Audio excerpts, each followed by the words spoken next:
What is going on, guys? It's the MaD Dragon. It's a Monday, and it is a final Monday after the Lions series has now concluded. So we're going to go over your guys' predictions along with my own and naming our champion of the Lions. I guess you get to hold this record now for 4 years, because until we get round to the next Lions series. Right, we'll talk a little bit about the game, some moments I thought were interesting, some overall thoughts on the Lions Tour as well, and then looking ahead towards the Rugby Championship, just around the corner, only about 2 weeks away now from the Rugby Championship, so we've also got a bit of stuff to talk about getting around to that. But let's start out with the Superbru results, because this one caught some people out, didn't it? Australia getting the win. Oh, I've also blocked out the scores on the far side so no one can see the winners and what have you, because it's more fun that way to wait till the end. So Australia taking this one by 10 over the Lions, 22 points to 12. I once again, if you remember last week, I said I was going to pick the Australia team because I was so far down the leaderboard.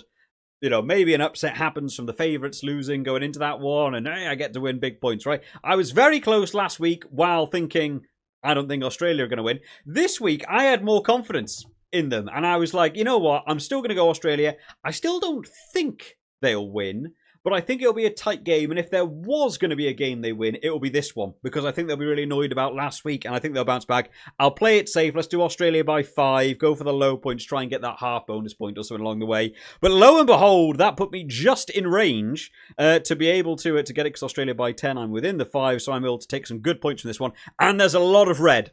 A lot of people went for the Lions, of course, going in as favourites into this one. But where you want it to be then, Yan coming in there, got it exactly bang on. Australia by 10, taking that full bonus point all to yourself. Temp Shoulders went just one out with that 0.5 going their way. And then a few of us, Star 11, Joey Barden, Grobler, Phil, and myself. Oh, and Etai, sorry, down there, but just missing out on the half bonus point for Etai. And whether you went for the Hail Mary or whether you just thought, actually, we think Australia have got a hang of this one, that's a good call, because big points. You get 2 points for the win, and you also get that half bonus point as well. There's no bonus point or anything for the Grand Slam, because it is only one game.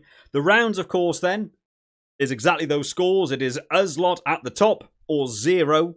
If you didn't pick them, because that's just how the Lions works. So taking a look at the leaderboard, what a shaking up through that big results. And Joey Barton climbing 6 places in the final round to take that number 1 spot, finishing on 14.5. Sometimes going for the underdogs. I actually don't know whether you went for Australia the week previously, or whether maybe you made the swap this week. Yeah, I'm going with the golden cap this week, climbs 14 places to be joint with you on 14.5. So the only thing that separates you guys is that TDM, which of course is the overall points differential between getting the correct scores and what have you. Joey Barden getting about 11 points closer overall. So both you on the same amount of points. You can either share a win. Yan can bow down nobly and say Joey Barton's higher up on the leaderboard, but very well done to both you guys on that 14.5. Etai climbs 1 place to finish out this final round, going for that Australia pick, goes up on 14 points into 3rd. Metalomaniac, who's been dominating the Lions series with some brilliant picks along the way, unfortunately goes wrong in the last week. It's a brutal world in the Superbru. I've been there myself. It sucks. Being in first, or being at the top going into the final round, can be absolutely nerve-wracking, because you have to get it right. You have to do it. Sometimes if you're like 6th, 7th, you've got nothing to lose. Just cast it downwind and see what happens. It happens with the fantasy as well. You know, it's actually sometimes really tough being at the top. So unfortunately for Metalomaniac, but still finishing on a very creditable 13 points there in 4th place. Star 11 climbs 21 places to get into 5th on 12.5 on the same amount of points as Forest. Drops down 4 into 6, and Poxy dropping down 4 into 7th, but still staying in the top 10. It's very respectable. Phil climbs 22 places up into 8th. Lions are dead to ... Also on 12, Sliceberg, also on 12, and Kian, a bit of an honourable mention there on the 12 as well. Sealing out our top 10. As we'll have a scroll down. Grobler climbed 21 in this one. A lot of people dropping down 4, because obviously the 4 people who went for the Australia jump over the top. I climbed 19 places back into 20th. Because I went for Australia last week, and they were so close. They were so close. Had Australia won last week, is another, something to think about. If Jack Morgan wasn't so good, and was able to get that breakdown that allowed Hugo Ginn to get that try, I would have got, I think, 2.5 from last week, which would have put me on 13.5. I would have been about there. I would have been in like the top 4, but not to be for me. I'll stay just outside the top 10 on my 11 points. As we scroll down, a lot more people dropping down 4 or 5 places because people moving up. Temp Shoulders climbs 15 up into 26th.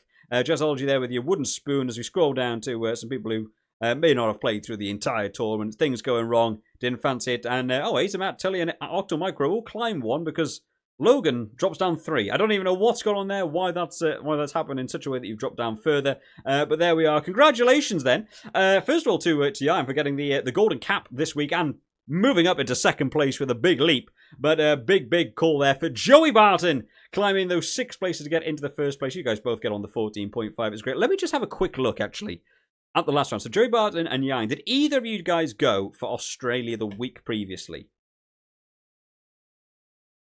No. So it wasn't just a case that you guys like doubled down on going for the Hail Mary. I would love to know. Drop it down in the comment sections whether or not you guys in particular thought Australia were going to win and therefore you picked Australia this week, or were you, sort of further down in the top 10 and were like, I've got nothing to lose. Let's just pick Australia, hope for a big upset and take the win. I'd love to know what your methodology was on it, because I still didn't think Australia would win. Or if I did, I thought it was going to be very, very low. I thought 1 or 2 points, but it was a much, much better performance. Being able to take that game by 10 overall, I thought was very, very good. So that's the Superbru stuff done very, very quick. Because there's only 1 game to talk about. So let's talk a little bit more about the game. So I'm really happy Australia got a win. It's kind of tough when you do YouTube videos and stuff because I find it a lot of the rugby YouTube online stuff. A lot of people just talk in facts, therefore people can't call you an idiot or say you're wrong. I'm a lot more about opinions and thoughts, and that's why I get a lot of people just disagreeing with me because you either agree with someone or you don't. That's just how it is, right? So across this one, it's going to sound a little bit weird. I've not been like blown away by this Lions team. In quite a few games, I've been like, they've coasted in like 3rd gear. And it's felt kind of a bit off for me. I kind of mentioned it last week, but it's really hard to say that in like a video because people say, well, MaD Dragon, they've won every game. But the Argentina one at the start and now this Australia, they won every single game. How can they possibly have been coasting? And I just feel like, as I've been watching, I was like, they just haven't quite reached that height that you feel like a Lions team should have been reaching for me. A lot of the club level games felt like inevitabilities. There was a couple of the club level games where they got held close on the scoreline, and it felt like a real contest. But it was club level teams missing their main Wallabies players. The only game that I would say was like a dominating, very, very well organized game was this one, going up against the Invitational team. That was 48-0. And watching that, I was like, this is where you see an organised team. And I think a lot of this game is where Andy Farrell will have taken his picks from for doing the test teams and stuff. But at the same time, the Invitational team had like 8 days to prep for this game. And a lot of them, might have been playing with each other for the first time. And it didn't feel like the same caliber team, which was a shame because there was a lot of talented players in this team. But it felt like this is a team that doesn't know how to play together very well. And it was very barbarians. They're just sort of flinging it around and trying some outrageous stuff. The Lions have been together at that point. That was game 6. They've been together like 7 weeks, maybe if you have the Argentina one in there as well.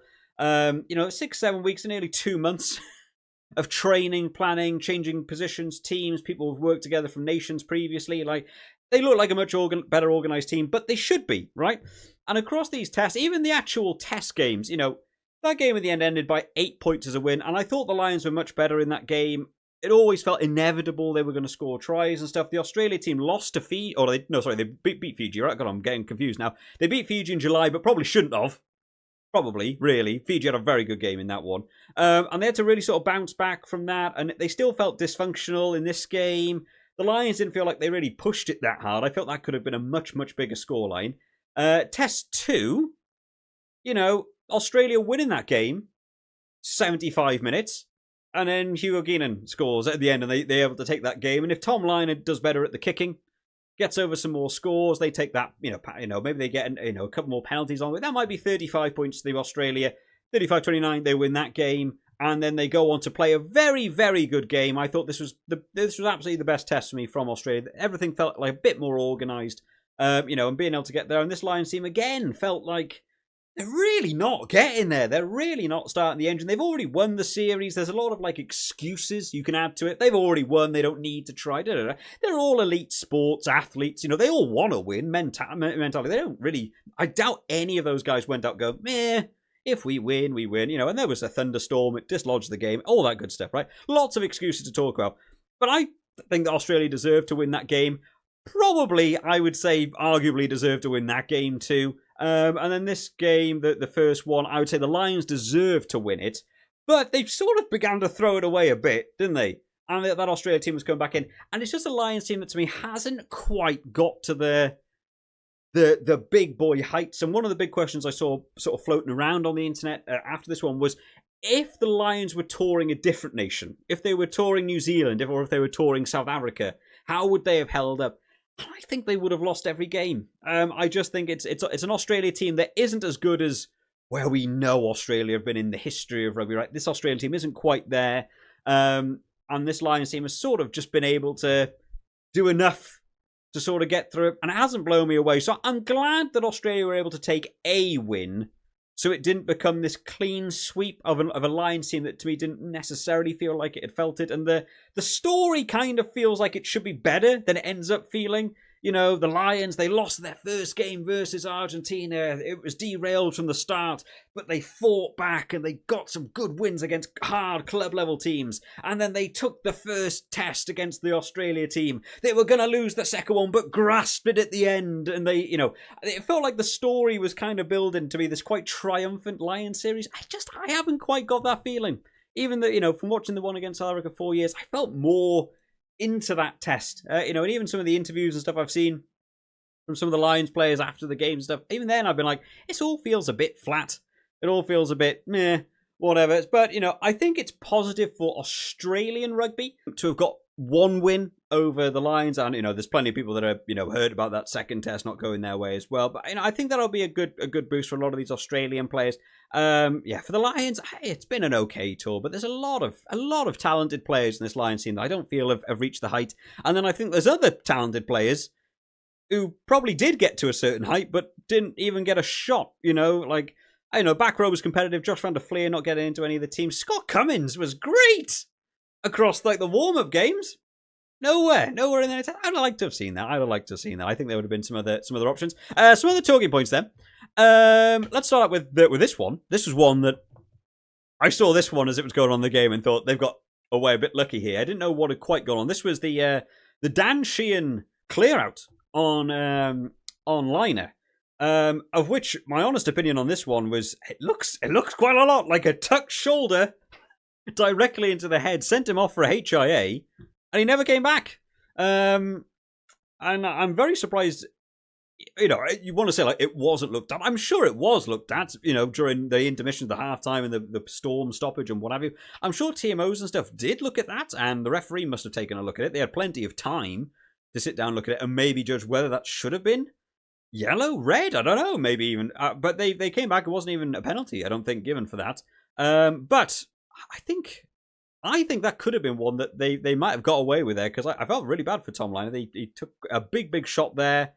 He's not really impacting the ball at any point there as well. I don't even think the clear-up was entirely necessary, but Will Skelton rubbing some people up the wrong way with his own. I've also seen people talking about the Will Skelton knee into James Ryan's head and being like, oh, that should have been a red card. It's like, that's not how rugby works. You can't put your head on the wrong side of a tackle, get kneed in the head, and then the other guy get red carded. That's not fair. But yeah, I think that was one I think the Lions honestly got away with in that game, though they went on to lose the game, but I think that's one they got away with. Player of the series. This was a weird one. Finn Russell got player of the series on television. That's what I saw. And you know what? Finn Russell was one of those guys. I understand he's very, very hyped. People sort of say he's the best fly half in the world. When it got around to the team announcements, I was honestly a bit surprised Finn Russell was getting in. The Six Nations of Finn Russell with the Scotland team, I was like, he's not quite there for me. The way they were sort of building the team, I actually thought they would take an Irish fly half. I didn't think Prendergast would go.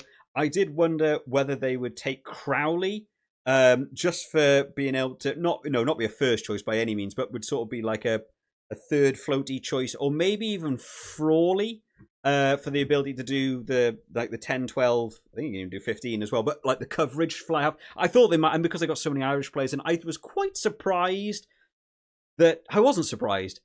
I was thinking I probably wouldn't have taken Finn Russell, but I wasn't surprised he got in because Finn Russell's probably always going to get in this team, right? But across the Lions Tour has kind of proved me wrong. And I was like, you know what, I'm glad he went on this tour because I actually think Finn Russell's been very, very good. But saw this come up, player of the series, and I was a bit like, I think Tyke Byrne was better over the series as a whole. I was more impressed by Tyke Byrne. So I saw Finn Russell, I go, oh, you know, he's had a good test. He's proved me wrong a few times, and I think he's had some really good games. So you know what? I kind of see where they've gone for that. But I honestly thought Tyke Byrne had a better series.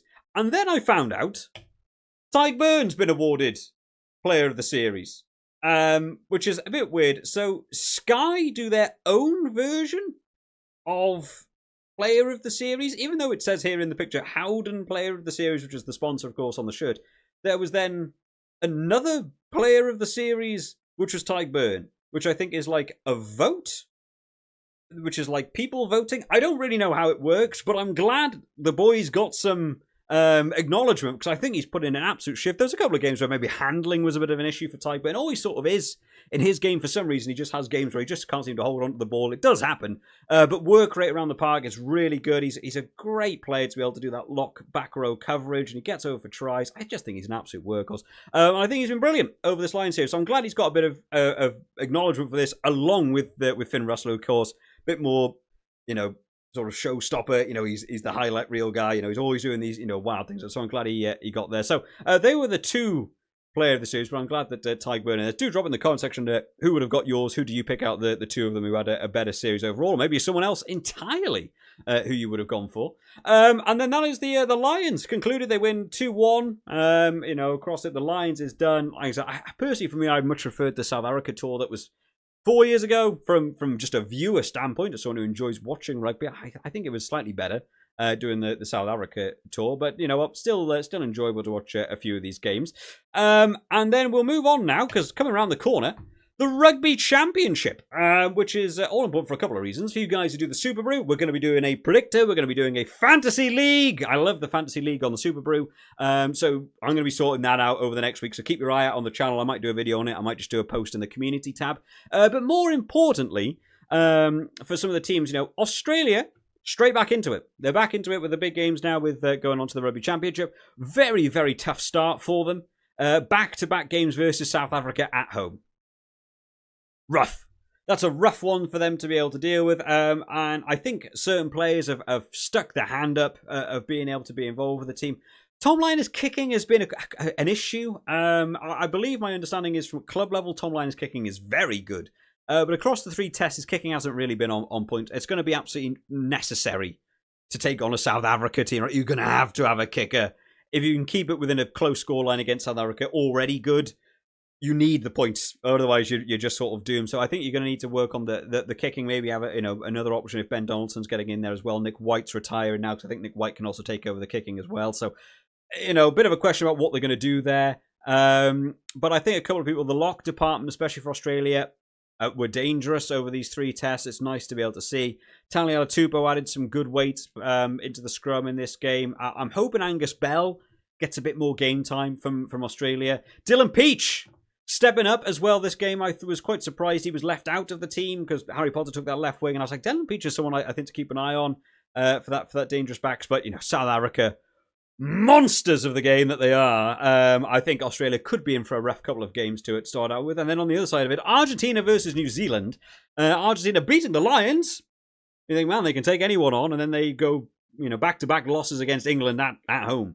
But they are playing at home versus New Zealand, which will give them a big boost. But this is a game where we've seen Argentina win in the past, and in front of a home crowd can be something they can really ramp behind. So I'm really, really looking forward to these games. A little bit late over in the UK. 10 o'clock kickoff for us. Great. I'll be going to bed midnight by the sounds to it then. But yeah, so the Rugby Championship is going to be just around the corner, guys. Do keep your eyes out on the channel then for all those updates when we get round to the Predictor and the Fantasy, because I love getting involved with it, and I love talking a little bit about some of the Southern Hemisphere rugby as well, because I do really, really enjoy it. I'll see you all next time, guys. Bye-bye.